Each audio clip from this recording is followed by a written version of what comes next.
तो ये देख सकते हैं आप, मेरे सामने है लाल किला। मेला भी लगा हुआ है।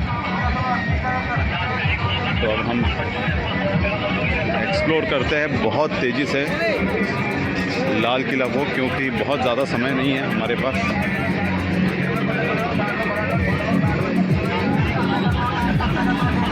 तो फ्रेंड्स, लाल किला ये हमें वेलकम कर रहा है। मैंने एक्चुअली नेट पे देखा था कि इसको कम से कम कितना समय लगता है देखने के लिए, तो 2 घंटे मुझे बताया गया। एक्चुअली देखता हूँ कि 2 घंटे में या उससे कम समय में हम इसको एक्सप्लोर कर सकते हैं कि नहीं। तो मैं कोशिश करूँगा आपको जल्दी से जल्दी इसको एक्सप्लोर करके आपको बताऊँ और पूरा कवरेज भी करूँ, ताकि आपको कुछ इन्फॉर्मेशन भी मिल सके। तो सबसे पहली इन्फॉर्मेशन तो ये है कि टिकट कहाँ मिलता है। तो लोग इधर से उधर, उधर से इधर घुमा रहे हैं। इवन पुलिस वाले भी, उधर के पुलिस वाले कहते हैं कि उस तरफ जाओ, इधर के पुलिस वाले कहते हैं उस तरफ जाओ।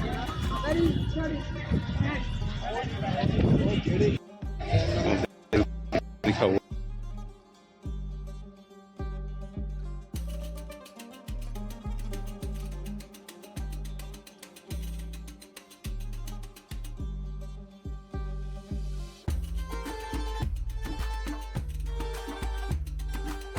तो दोस्तों, यहाँ पे 2 टाइप के टिकट्स हैं। एक है विथ म्यूज़ियम 80 रुपीज़ और एक है विदाउट म्यूज़ियम 50 रुपीज़। तो अभी हमने विथ म्यूज़ियम का 80 रुपीज़ वाला टिकट ले लिया है। इसके अलावा यहाँ पे 2 शो भी होते हैं, sound and light show. Monday of होता है, ये याद रखिएगा। तो अब हम एंट्री करेंगे और जितना जल्दी हो सके उतने जल्दी हम एक्सप्लोर करेंगे। चलिए। तो सिक्योरिटी चेकिंग के बाद हम एंट्री कर लिए और तकरीबन 2:45 बजा है दोपहर का और कड़ाके की गर्मी है। ऐसा लगता है कि 45 के ऊपर टेम्परेचर होगा।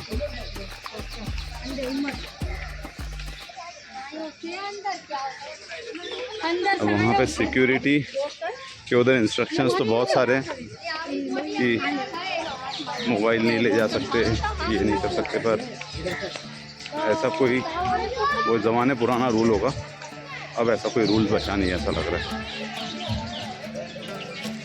तो 2:45 बजे हमने शुरू किया है।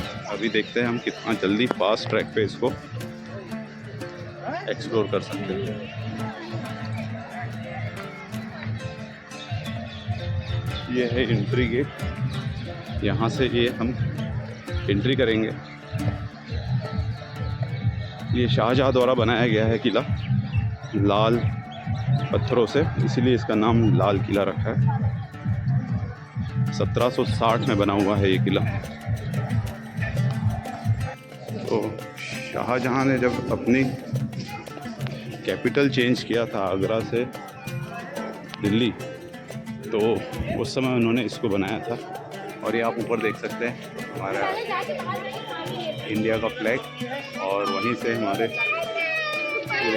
एसी स्पॉट से जो है हमारे प्राइम मिनिस्टर साहब भाषण दिया करते हैं हर साल।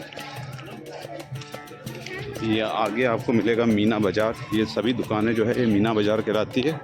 और ये मीना बाज़ार उस समय से है जब ये शाहजहाँ वगैरह जो थे, औरंगज़ेब वगैरह, उनके जो बेगम थी उनको ख़रीदने के लिए, या जो भी राजमहल में जो लेडीज़ हुआ करती थी, उनको जब भी मार्केटिंग करनी होती थी तो वो नॉर्मल जगह पे नहीं जाती थी। उनके लिए ये एक स्पेशल मीना बाज़ार तैयार किया गया था।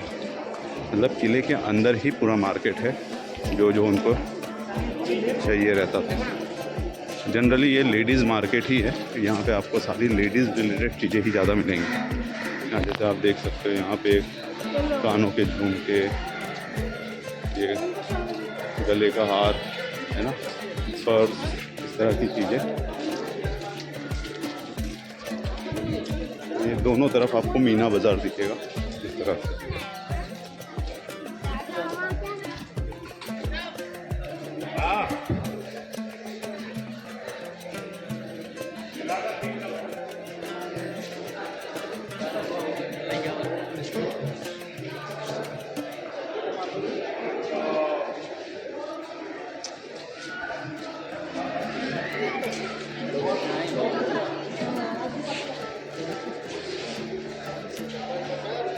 ये काफ़ी शॉप्स है। यहाँ पे मीना बाज़ार ख़त्म होता है। इस मीना बाज़ार के ऊपर एक मुझे याद आ रहा है, एक बॉलीवुड सॉन्ग भी है पुराने ज़माने का।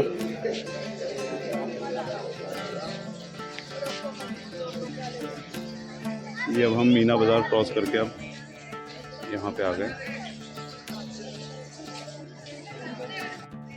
फ्रेंड्स, जिसको मैं अभी आपको मीना बाज़ार बता रहा था उसका दूसरा नाम छत्ता चौक भी है।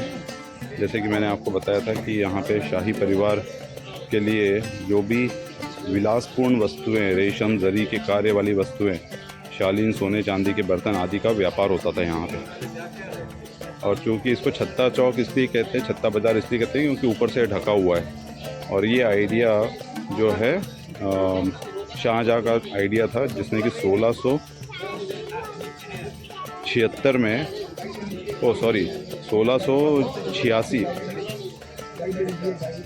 में इन्होंने पाकिस्तान में इस तरह का बाज़ार देखा था, जिसको कि बाज़ार मुरक्कफ कहा जाता था, है ना। सकफ का अर्थ होता है छत, यही सब लिखा हुआ है इसमें। तो हम आगे बढ़ते हैं। तो दोस्तों, अब हम पहुंचे हैं experience now open experience after 360 degree show.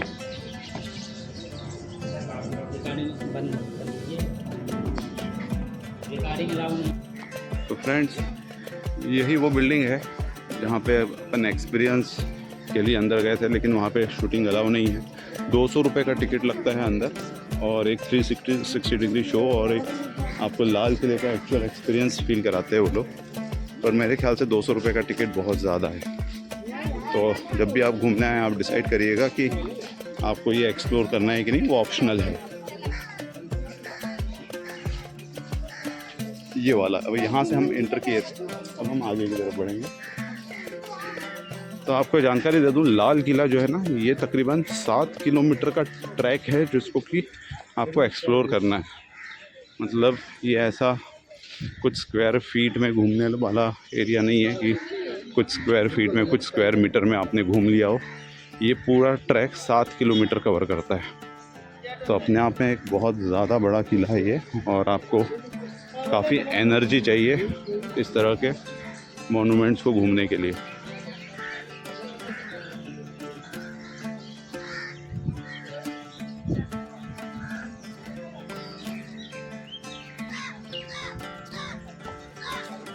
तो ये जो बिल्डिंग है, ये है बेसिकली नौबत खाना, जिसको कि हिंदी में बोलते हैं नगाड़ा घर। तो यहाँ पे नगाड़े बजवाए जाते थे, और ऐसा माना भी जाता है कि परवर्ती मुग़ल शासकों शाहजहाँ 1712-13 ईस्वी एवं फ़र्रुख सियार 1713 से 19 ईस्वी की हत्या इसी नौबत खाने में कर दी गई थी। तो ये ड्रम हाउस है। तो हम बहुत ज़्यादा टाइम नहीं देखेंगे इस ड्रम खाने में, क्योंकि अगर आप देखेंगे ना, पूरी तरफ बगीचे, सभी मॉन्यूमेंट्स के आस पड़ोस में बहुत बड़े बड़े बगीचे हैं। ग्रीनरी बहुत अच्छी मेंटेन की हुई है। ये देखिए आप, देखिए नक्काशी ऑलमोस्ट आपको एक ही प्रकार की दिखेगी, एक ही तरह के एंट्रेंस गेट आपको मिलेंगे, है ना। उसके बाद अगर आप इस तरफ देखते हो, जैसे अगर आप दूसरा किला भी मैंने पहले एक वीडियो में आपको दिखाया था, उस वीडियो में भी ऐसे ही गेट में एंटर करने के बाद इसी तरीके से बगीचा दिखता है आपको, और फिर आगे चल के और एक मीनार मोनूमेंट जैसा आपको कक्ष दिखाई देंगे अलग अलग, है ना। और दोनों तरफ जो है ऐसे ही बगीचे हैं।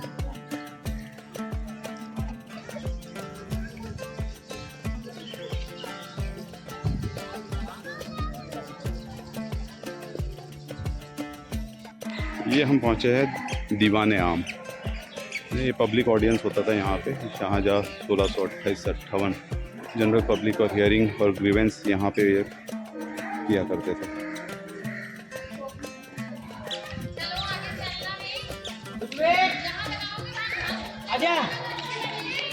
इधर चल आ जा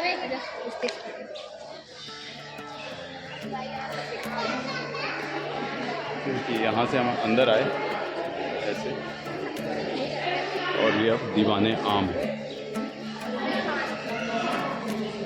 तो ये आगरा के किले में भी आपको ऐसे ही कुछ दिखाई देगा। वहाँ पे भी जो है इसी तरीके से बादशाह ऊपर बैठा करते थे, और ये आम जनता यहाँ पे बैठा करती होगी, और वो अपना जो भी जजमेंट है वो यहाँ पे देते थे आम पब्लिक का।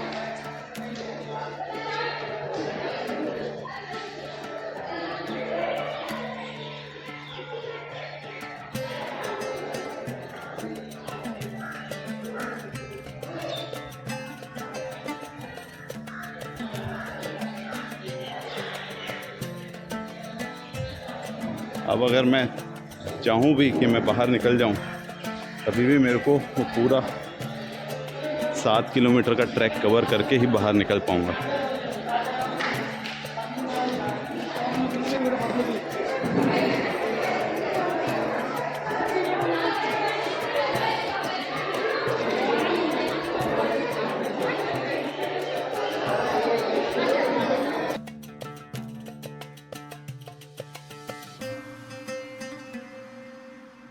अभी हमने देखा था दीवाने आम, अब आगे देखेंगे दीवाने खास रंग महल, और इधर सीधे हयात बख्श यानी बाग और मंडप इस तरफ है, और दीवाने खास इस तरफ है। तो ये है दीवाने खास, जहाँ पे प्रॉबेबली राजा खास लोगों का जजमेंट देता होगा। तो ये इस तरफ दीवाने खास की तरफ कर रहा हूँ। तो वो लाल पत्थरों से था दीवाने आम, और ये सफ़ेद पत्थरों से है दीवाने खास। फ्रेंड्स, ये है खास महल, दीवाने खास जो बताया था।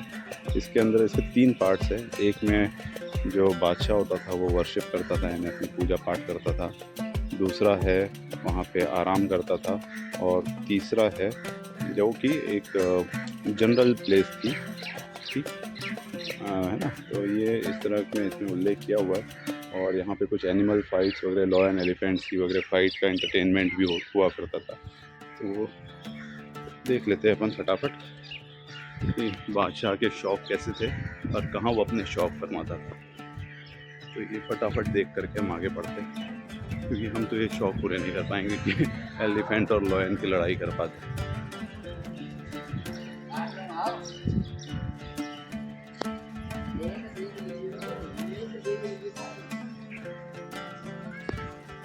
तो बस ये बाहर से ही देखने के लिए है। इस तरह से 3 पार्ट है इसके, 1 2 3, जहाँ पे वो अपने शौक़ फरमाया करते थे। और ये है हमाम, नहाने का।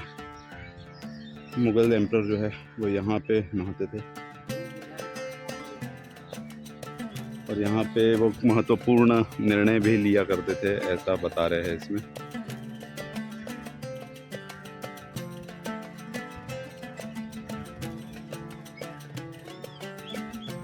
इसके अंदर जो है ना, नहाने का एक जटिल तंत्र यज्ञ था, जिसमें तांबे व मिट्टी के पाइप युक्त लघु कुंड दीवार के अंदर धसे हुए थे, और गर्म और ठंडे पानी की भी व्यवस्था थी। तो आइए बादशाह कहाँ नहाते हैं वो भी देख लें। एक ये है मोती मस्जिद, अभी ये भी बंद है। बादशाह ये मस्जिद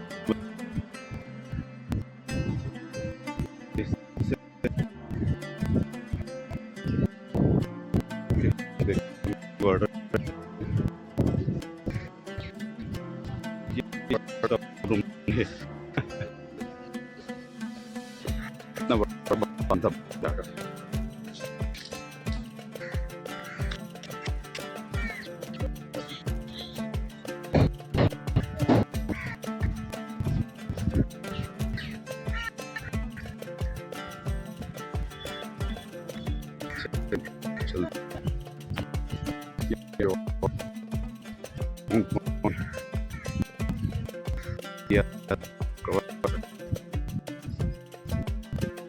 क्या मैं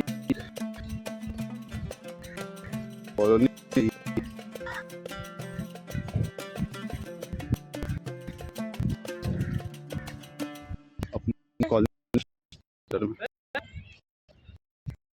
पटेल ये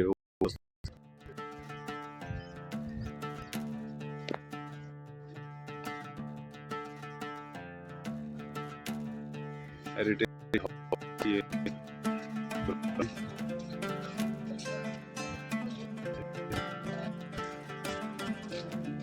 एक और मोन्यूमेंट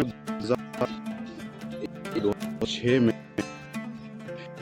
इसमें किया अब बहुत सारे मोन्यूमेंट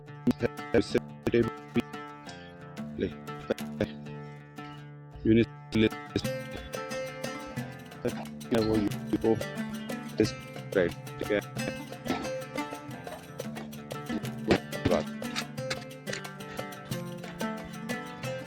दोस्तों ये सारी बिल्डिंग्स ये सब म्यूज़ियम वाली बिल्डिंग्स है।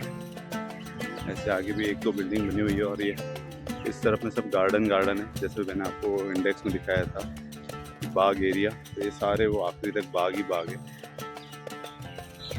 तो सबसे बेहतरीन तरीका है शॉर्टकट देखना कि बाग छोड़ दो, क्योंकि बाग आपको ऐसे ही दिख जाएगा आखिरी तक, तो ज़्यादा घूमने की ज़रूरत नहीं। तो आप सीधे म्यूज़ियम में अपन चलते और वहाँ देखते कि हमें क्या नई इन्फॉर्मेशन वहाँ से मिल सकती है।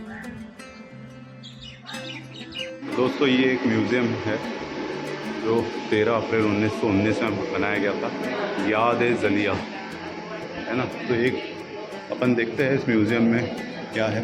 1919 में जो आज़ादी के लिए हज़ारों ने अपने जीवन का बलिदान दिया, लगभग 100 साल बीत चुके हैं, लेकिन गलियों के निशान आज भी बने हुए हैं, गोलियों के जलियांवाला बाग में लगे एक नोटिस पर लिखा है, यह स्थान उन हज़ारों राजभक्तों से खून से सना हुआ है जो अहिंसात्मक ढंग से भारत को अंग्रेजी हुकूमत से आज़ाद करवाने के प्रयास में शहीद हो गए थे। यहाँ ब्रिटिश जनरल डायर ने निहत्थे लोगों पर गोलियां बरसाई। जलियांवाला बाग प्रतीक है भारतीय के अहिंसापूर्ण एवं शांतिपूर्ण स्वतंत्रता संग्राम का और अंग्रेजी शासन का के अत्याचार का।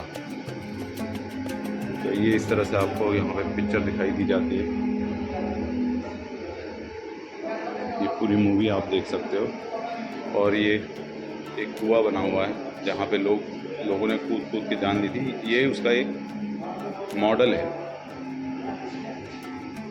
जो अमृतसर में घटित हुई थी घटना 1919 में।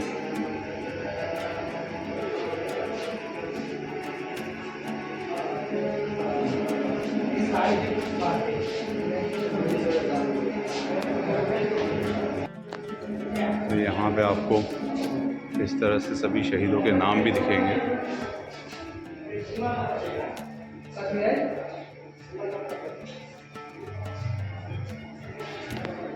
तो ये देखिए, ये है म्यूज़ियम।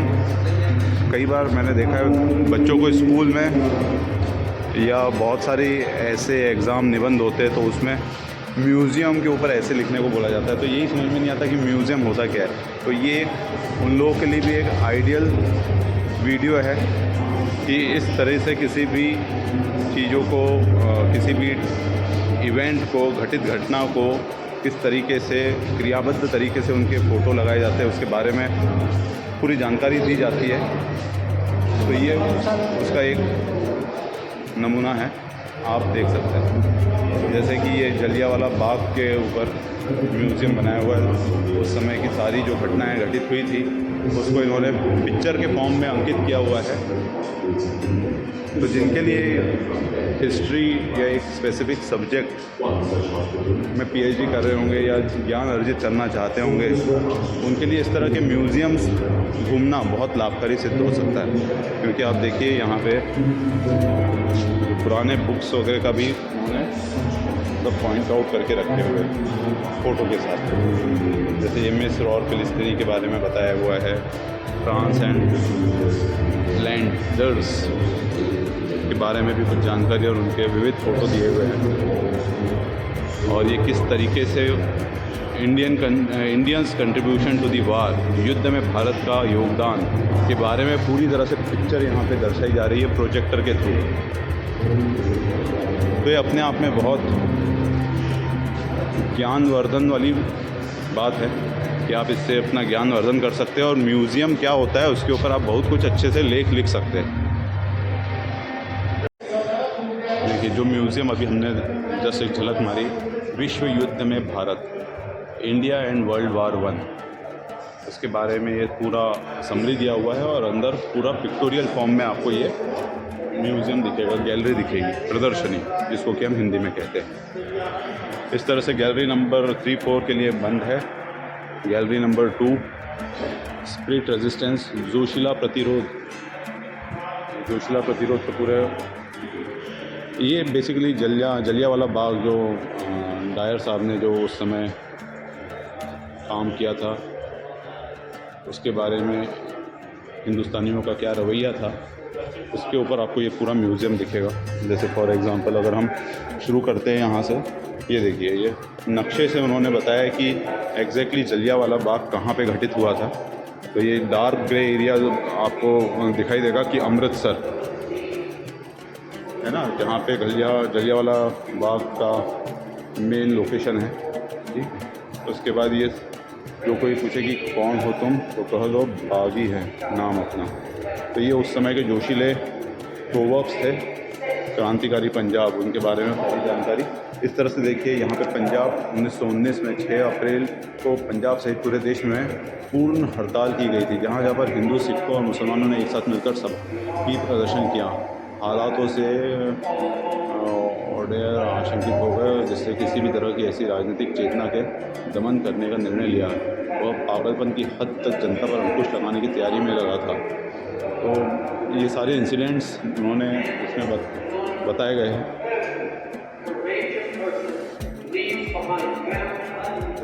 उस समय के अखबारों में क्या क्या छपा था उसके बारे में भी संपूर्ण जानकारी उस समय के कट शॉट्स हैं। अपराध और दंड है ना।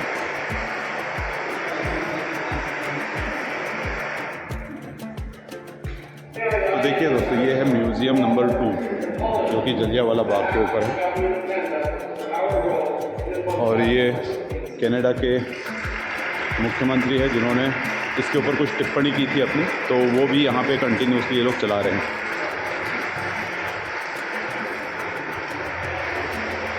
इस तरह से हम एग्जिट होते हैं म्यूज़ियम नंबर 2 से।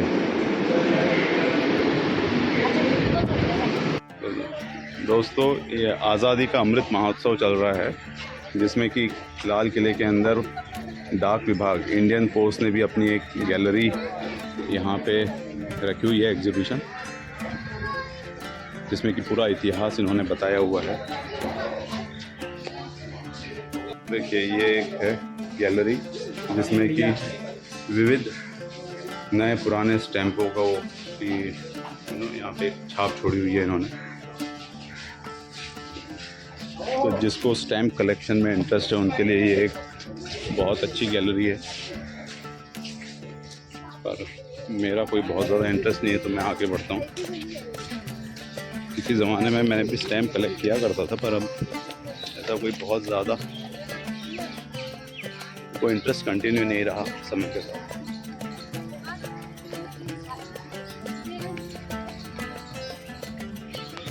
तो मोर और लेस काफ़ी चीज़ें हमने कवर कर ली है। मैं वो रास्ता ढूंढ रहा हूँ कि बाहर जाने का रास्ता कहाँ से मिले, और इस बीच में जो कुछ आपको दिखा सकता हूँ मैं दिखाता हुआ आगे बढ़ूँगा। तो ये एक और संग्रहालय यानी म्यूज़ियम है। 1857 भारत की स्वतंत्रता का प्रथम संग्राम, 1857 India's first war of independence, उसके ऊपर है ये म्यूज़ियम। तो चलिए देखते हैं क्या है इसमें। तो दोस्तों ये देखिए, ये है, इसमें इन्होंने अंकित किया हुआ है विद्रोह, राज्यहरण और युद्ध। इस तरीके से जिसको भी इंटरेस्ट है वो ये वीडियो ज़रूर देखें और अपनी ज्योग्राफी के हिसाब से सेग्रीगेट कर ले कि आप किस कैटेगरी में आ रहे थे उस समय के हिसाब से, बिफोर 1857। ये देखिए बहादुर शाह जफ़र, जो कि 1857 की कहानी के पहले हीरो थे, अदाकार। यहाँ से कहानी शुरू होती है। बहादुर शाह ज़फ़र, नाना साहेब,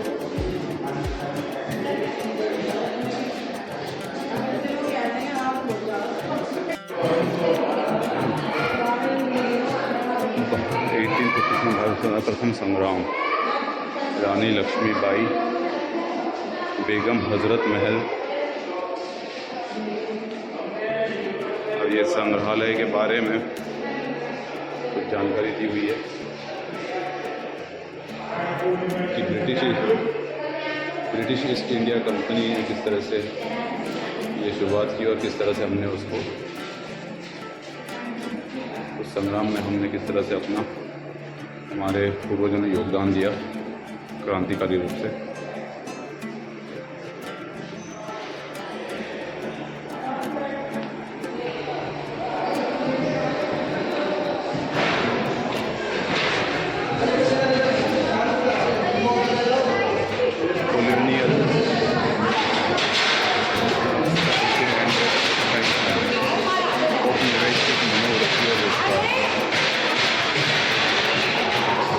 किस तरीके से इन्होंने अपना विस्तार किया, ये इस में शामिल किया और ये फ़ोटो दिखाया गया। इस तरह से ये जहाज़ से हिंदुस्तान में प्रवेश किए थे और कहाँ से आए थे वो ये बताया, किस रूट से आए थे वो इसमें दर्शाया गया।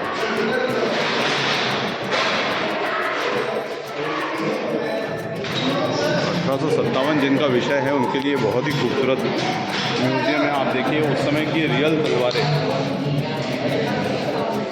स्वॉर्ड ऑफ नाना साहेब पेशवा, ये उनकी असली तलवार थी नाना साहेब पेशवा की।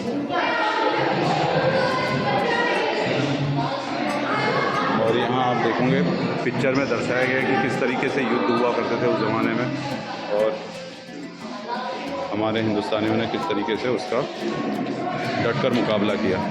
रेजिस्टेंस टू एक्सपेंशन, विस्तार का प्रतिरोध, मतलब ऐसा नहीं है कि अपने मर्ज़ी से उनको विस्तार करने दिया, उसके ऊपर काफ़ी प्रतिरोध भी हुआ था और उस बारे में यहाँ पे आपको विस्तार से जानकारी दी हुई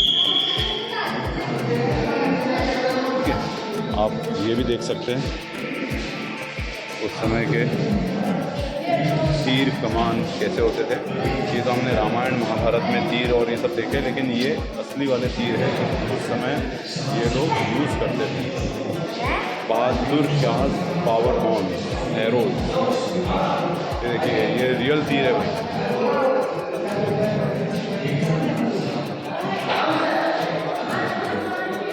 और सबसे अच्छी चीज़ है कि ये वीडियो बनाने के लिए मना नहीं कर रहे।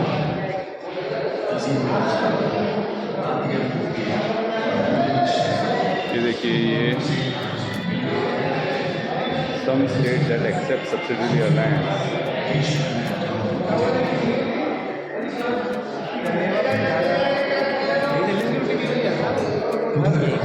समय के शासक ने अपना लिखा हुआ 2 फरवरी 1835 का ये लेटर आप देख सकते हो। ये राज्य हड़पने की नीति, ये डलहौजी द्वारा प्रस्तुत राज्य हड़प नीति के अनुसार किसी भी दत्तक पुत्र को सिंहासन को अधिकार नहीं माना गया था। जिन्हें मामलों में राज्यों में अधिग्रहण कर दिया गया था। तो ये अलग अलग तरीके से नियम बनाते थे और राज्यों का अधिग्रहण करते थे। ये देखिए ये है ग्वालियर की रानी बैजाबाई की तस्वीर, नवाब बंदा। ये उस समय की रियल तस्वीरें हैं। ये रोटी कमल, पेड़ की छाल, सीक्रेट मैसेज, चपाती एक निश्चित रोटियों को गांव में ले जाई जाती थी, फिर वहाँ से और अधिक संख्या में कई गांव पहुँचा जाती थी। तो ले जाने वाले गांव के चौकीदार भाटू रोटी ले आते थे। इनका अर्थ होता था कि आगे के समय के लिए खाद्यान्नों का पर्याप्त भंडार कर दिया जाए। तो ये एक बहुत ही अच्छा म्यूज़ियम है। गुप्त मैसेज कैसे भेजे जाते थे उस बारे में है। तो ये गैलरी नंबर 2 है, गैलरी नंबर 3 इधर है, गैलरी नंबर 4, 5 ऊपर है। तो हम एक क्विक झलक मारते हैं गैलरी नंबर 3 की। दिल्ली चलो का नारा था किसी समय में। अब आपको मैं असली गन्स दिखाता हूँ उस समय जो इस्तेमाल में लाई जाती थी। ये है पिस्तौल। पिस्तौल के अनेक रूप है, देखिए और ये सब रियल पिस्तौल से जो उस समय यूज में आती थी।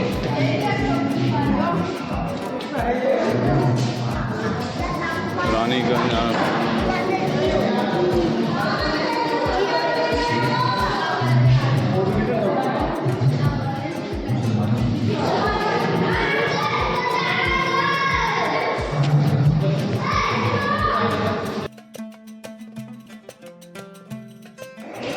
हम ऊपर की तरफ जा रहे हैं, दूसरी गैलरीज को भी एक झलक देख लें।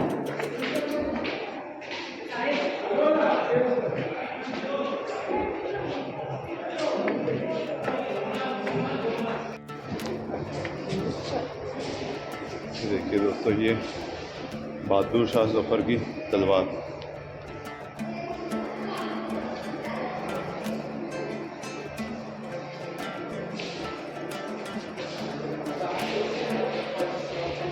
और ये है तोप के गोले, इस तरह से इसके अंदर। ये कश्मीरी गेट दिल्ली में मिले हुए हैं इनको।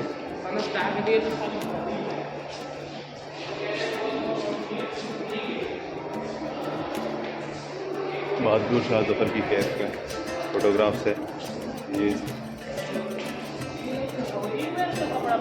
बहादुर शाह जफर जी का रियल गाउन, नॉट क्राउन। तो अगर आप देखें तो इस गाउन की हाइट से लगता है उनकी हाइट बहुत ज़्यादा नहीं होनी चाहिए, बहुत ज़्यादा ऊंचे नहीं होंगे। उनकी रानी बेगम के वस्त्र।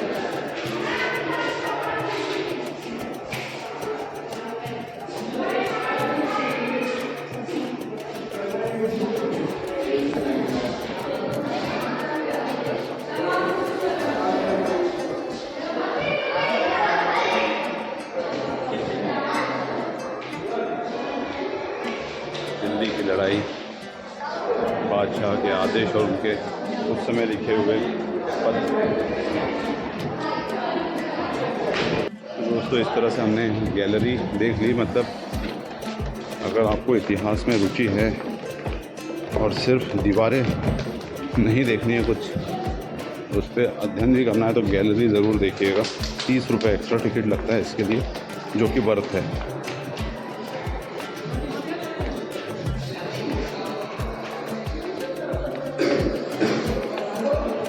तो इस तरह से हमने सारी गैलरियाँ एक्सप्लोर कर ली हैं और अब हम जाएंगे बाहर निकलने के लिए।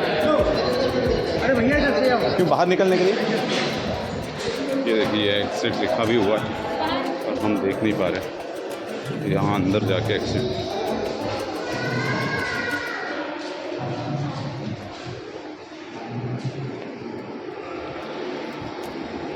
तो फ्रेंड्स, इस तरह से दीवाने आम, दीवाने खास होते हुए, फिर इनके नहाने धोने की जगह देखते हुए, पड़ोस में ये गैलरीज है और उसके बैक साइड में जो है बगीचे भरे हुए। ये सब मिला करके अगर आप पूरा ट्रैक कवर करते हैं, 7 किलोमीटर का आप ट्रैक कवर करेंगे। और अब मैं वापस गेट से बाहर निकलने के लिए गेट की तरफ जा रहा हूँ और फिर मैं बताता हूँ आपको कि कितना समय लगा मेरे को फास्ट ट्रैक मोड पे लाल किला घूमने के लिए। तो दोस्तों, मैं वापस से मीना बाजार तरफ पहुंच गया हूं और इस समय 4 बज रहा है और तकरीबन 1.25 घंटा मुझे लगा ये पूरा म्यूज़ियम घूमने में, पूरा मोनूमेंट घूमने में, इंक्लूडिंग म्यूज़ियम। तो आप भी इस तरीके से सारा एरिया 1-1.5 घंटे में कवर कर सकते हैं। तो सेम वही मीना बाज़ार से होते हुए आपको बाहर निकलना है।